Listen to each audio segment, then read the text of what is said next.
Hello everyone, कैसे हैं आप सब। इस वीडियो में कक्षा 12 नागरिक शास्त्र पाठ 1 है।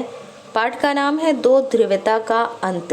इस पाठ में जो कहानी है वो सोवियत संघ के बारे में है और सोवियत संघ का निर्माण कैसे हुआ और उसके प्रमुख नेता कौन थे, शॉक थेरेपी क्या है और शीत युद्ध क्या है, इसका अंत का प्रतीक कौन है और बर्लिन की दीवार के बारे में बहुत ढेर सारे इम्पोर्टेंट टॉपिक्स हैं जो इस पाठ में हैं और जो वेरी इम्पोर्टेंट है, हर बार बोर्ड की परीक्षा में ज़रूर पूछे जाते हैं।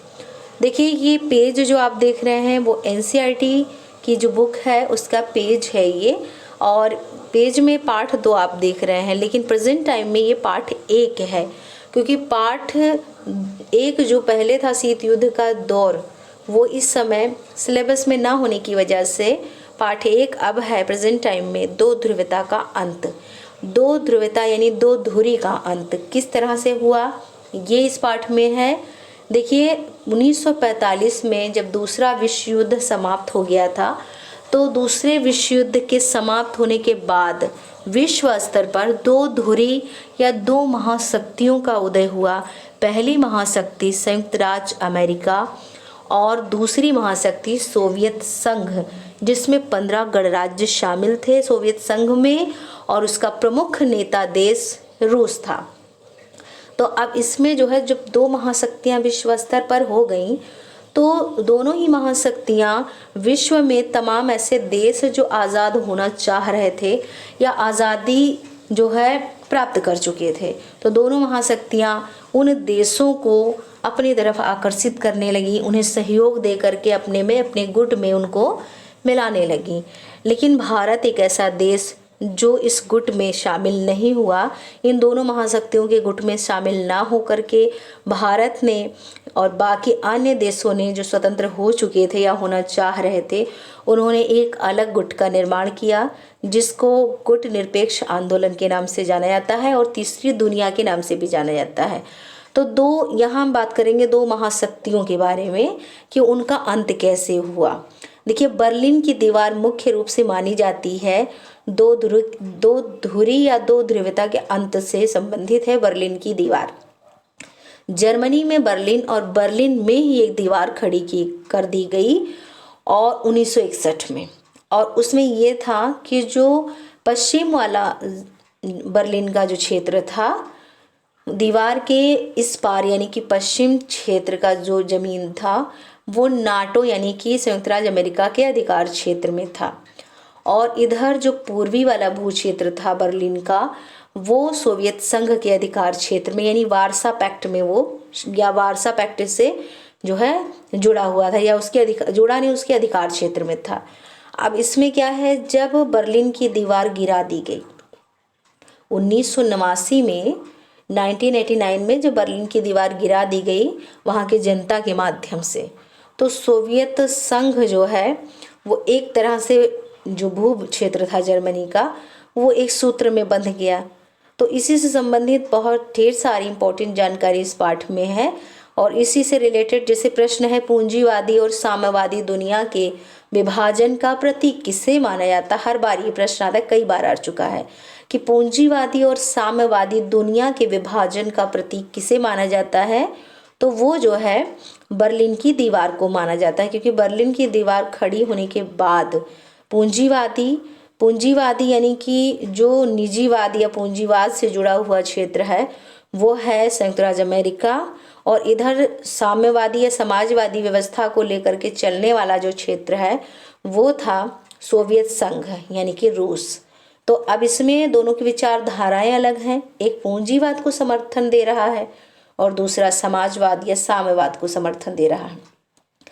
तो अब इसमें देखिए इसी से रिलेटेड और प्रश्न है, बर्लिन की दीवार कब खड़ी की गई थी, तो 1961 में। और सोवियत अर्थव्यवस्था जो है उसकी प्रकृति के बारे में अगर हम देखें तो जनता को जो है इसमें आर्थिक आज़ादी देने की बात की गई थी। सोवियत संघ का विघटन कब हुआ, 1991 में। 1991 में सोवियत संघ का, यानी कि जो 15 गणराज्य मिलकर के सोवियत संघ कहला रहा था, जब ये सभी देश जो जुड़े हुए थे वो सब एक एक करके अलग हो गए, तो ये संगठन जो था वो विघटित हो गया, टूट गया। और 1991 में सोवियत संघ का विघटन हो गया, पतन हो गया, और विश्व स्तर पर एक धुरी बची, वो थी संयुक्त राज्य अमेरिका।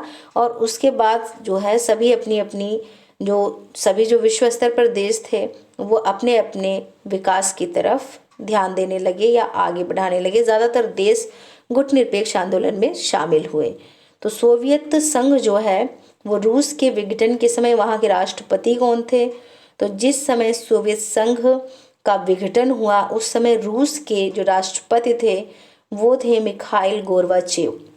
अब इसमें देखिए तमाम ऐसे नेता थे सोवियत संघ के, जैसे व्लादिमीर लेनिन हैं और इन्होंने बोल्शेविक पार्टी की स्थापना की थी। जोसेफ स्टालिन हैं, इन्होंने जो खेती है बलपूर्वक इसका समूहीकरण किया था, खेती करने की प्रक्रिया का। निकिता क्रुश्चेव हैं, इन्होंने पश्चिम के साथ शांतिपूर्वक सह अस्तित्व की सुझाव की बात इन्होंने कही थी, निकिता क्रुश्चेव ने। अब इसमें लियोनिड ब्रेजनेव हैं, इन्होंने एशिया की सामूहिक सुरक्षा व्यवस्था का सुझाव दिया था। ये सब सोवियत संघ के प्रमुख नेता हैं। इनमें सबसे महत्वपूर्ण जो है व्लादिमीर लेनिन के साथ साथ तमाम सभी लोग महत्वपूर्ण हैं, लेकिन ज़्यादा मिखाइल गोर्बाचेव के विचारों पर ज़्यादा या इनसे जुड़े प्रश्नों पर ज़्यादा ध्यान दिया जाता है, इनसे जुड़े प्रश्न ज़्यादा आते हैं। सोवियत संघ के अंतिम राष्ट्रपति थे मिखाइल गोर्बाचेव और इन पर सोवियत संघ के विघटन का आरोप भी लगा था कि इन्हीं की वजह से सोवियत संघ जो है वो टूटा है, खंडित हुआ है या विखंडित हुआ है। तो इसमें देखिए तमाम ऐसे प्रश्न हैं जो वेरी इंपॉर्टेंट हैं। अब इसमें देखिए जैसे कि विश्व राजनीति में दो ध्रुवता के अंत का क्या कारण था? तो सोवियत संघ के विघटन का भी कारण था, शीत युद्ध का अंत होना।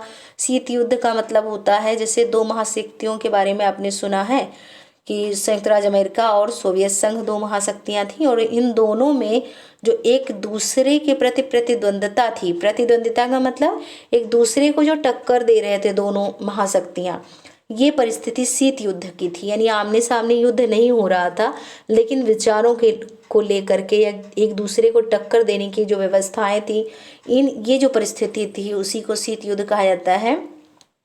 गुटनिरपेक्ष आंदोलन की भूमिका, ये सब जो है वो विश्व राजनीति में दो ध्रुवता के अंत का कारण बनी हुई थी या कारण था। और शॉक थेरेपी क्या होती है? शॉक थेरेपी का देखिए मतलब होता है कि चोट पहुंचाकर जो है उपचार करना।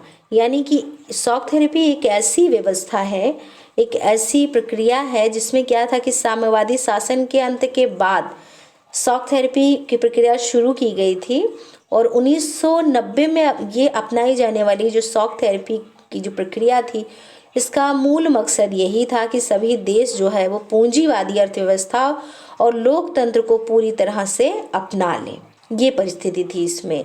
और शॉक थेरेपी के इसके अंतर्गत जो काम किया गया उसमें क्या है कि राज्य की जो प्रॉपर्टी संपदा थी उसका निजीकरण किया गया, सामूहिक रूप से जो फॉर्म थे उसको निजी फॉर्म में बदला गया, मुक्त व्यापार को अपनाने के लिए इस पर जोर दिया गया। तो ये सब काम जो है वो शॉक थेरेपी के अंदर किए गए, यानी कि पूंजीवादी व्यवस्था का साम्यवादी व्यवस्था पर तेजी के साथ प्रभाव पड़ा।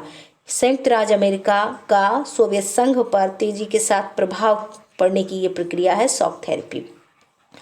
और इसमें भारत और सोवियत संघ की जो हम भूमिका देखें तो इसमें देखिए भारत और सोवियत संघ यानी रूस को अगर हम लें तो दोनों की जो मित्रता है वो बहुत ही मजबूत है। और विश्व राजनीति की तमाम जो नई नई संस्थाएं हैं उनमें जैसे देखिए रूस को हम लें तो सोवियत संघ के विघटन के बाद रूस सोवियत संघ का उत्तराधिकारी बन गया था और इसे सुरक्षा परिषद की एक सीट भी दे दी गई थी। जैसे 5 स्थायी सदस्य हैं सुरक्षा परिषद में, तो उसमें जो है इसको भी स्थान मिल गया था, रूस को भी। और तमाम अंतर्राष्ट्रीय जो समझौते हुए, संधियां हुई और जो सोवियत संघ ने जो है इनके साथ की संधियां, उसका जो दायित्व था वो रूस पर ही आया और रूस को परमाणु शक्ति संपन्न देश का दर्जा दिया गया। और द्वितीय विश्व के समय ये हुआ कि रूसी साम्राज्य मध्य एशिया में ये फैल चुका था और युद्ध में जर्मनी को हराने के बाद रूसी शक्ति और अंतर्राष्ट्रीय राजनीति में इसका जो प्रभाव है वो बहुत ज़्यादा हावी हो गया था। तो रूस का जो वर्चस्व है या प्रभुत्व है ये भी मजबूत था अपने आप में।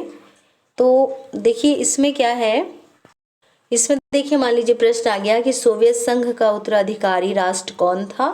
तो सोवियत संघ का जो 15 गणराज्य मिलकर के सोवियत संघ कहला रहे थे, इनका जब 1991 में सोवियत संघ का विघटन हो गया तो उत्तराधिकार जो है वो रूस को मिला। अब थोड़ा और जानते हैं जोसेफ स्टालिन के बारे में। तो इनका भी बहुत महत्वपूर्ण योगदान है क्योंकि जोसेफ स्टालिन जो है वो लेनिन के उत्तराधिकारी थे और इन्होंने क्या है सोवियत संघ के मजबूत बनाने के दौर में इसका नेतृत्व किया था। और इन्होंने जो है सोवियत संघ का और औद्योगिकरण की तेजी के साथ जो व्यवस्था बन रही थी उसको इन्होंने बढ़ावा दिया, खेती का बलपूर्वक समूहीकरण किया और कुल मिलाकर के इन्होंने रूस की व्यवस्था को बेहतर बनाने का काम किया। और द्वितीय जो विश्व युद्ध में जीत हुई इसका श्रेय भी इन्हीं को जाता है। और इन्होंने सोवियत संघ में तानाशाही के लिए मतलब जो व्यवस्थाएं की उसका भी जिम्मेदार इनको माना जाता है, जोसेफ स्टालिन को। तो तमाम ऐसे नेता हुए सोवियत संघ के जिन्होंने अहम भूमिका निभाई। अच्छा प्रश्न और भी बनता है कि दूसरी दुनिया किसे कहा जाता है। तो आपको पहले ही बताया गया है कि 2 धुरी तैयार हुई थी। प्रश्न ऐसे भी हो सकता है कि प्रथम धुरी कौन है। तो प्रथम धुरी है संयुक्त राज्य अमेरिका। दूसरी धुरी कौन है या दूसरी दुनिया कौन है, तो सोवियत संघ है। और तीसरी दुनिया कौन है, तो गुटनिरपेक्ष आंदोलन है। क्योंकि जो स्वतंत्र हुए देश थे या स्वतंत्र होना चाह रहे थे उनका जो गुट बना वो गुटनिरपेक्ष आंदोलन कहलाया। गुटनिरपेक्ष आंदोलन कहिए या तीसरी दुनिया कहिए वो एक ही है। तो इस पाठ से संबंधित जो महत्वपूर्ण टॉपिक थे बिल्कुल संक्षिप्त रूप में उसके बारे में आपने जाना है, शॉर्ट फॉर्म में कह सकते हैं। तो बोर्ड परीक्षा बिल्कुल नज़दीक है। आप मतलब इसमें जो है चैनल पर और भी इस मतलब नागरिक शास्त्र के इम्पोर्टेंट्स वीडियोस हैं उसको आप अच्छे से देख लीजिए। और जो भी बातें आप सुन रहे हैं समझ रहे हैं उसको आप नोट्स में जो है रफ कॉपी में लिखिए। बार बार लिखने से याददाश्त में बातें जो है वो और अधिक मजबूत हो जाती हैं। और बोर्ड परीक्षा के लिए आपको बेस्ट ऑफ लक।